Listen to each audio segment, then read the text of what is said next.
আমাদের শরীরে বিভিন্ন সেলস আছে।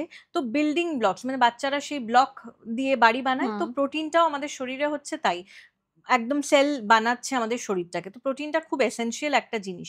প্রোটিনেরও ফার্স্ট ক্লাস প্রোটিন আছে, সেকেন্ড ক্লাস প্রোটিন আছে, ভেজ প্রোটিন, নন-ভেজ প্রোটিন যেটা আমরা বলি।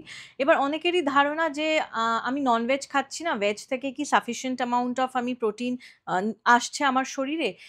এটা ঠিক যে কিছু ডেফিশিয়েন্সি বি কমপ্লেক্স ডেফিশিয়েন্সিও অনেক সময় দেখা যায়। তাই বলে তাকে নন-ভেজিটেরিয়ান হয়ে যেতে হবে তা না। বা ওমেগা 3 ফ্যাটি অ্যাসিড যেটা আমরা ধরুন ফিশের মধ্যে পাচ্ছি, সে সেটা ভেজিটেরিয়ান হয়ে ফ্ল্যাক্স সিড থেকে পেতেই পারে। সেটা গেল প্রোটিনের ক্ষেত্রে। আর শরীরের জন্য ফ্যাটস এর কি ভূমিকা? হ্যাঁ, ফ্যাটসটা কিন্তু খুব ইম্পোর্টেন্ট। ফ্যাট ইস ব্যাড বলে অনেক জায়গাতেই একটা ওয়ান লাইনার দিয়ে ক্যাচি করার চেষ্টা করা হয়। Fat is not bad. Fat শরীরে প্রচন্ড পরিমাণে দরকার হয়।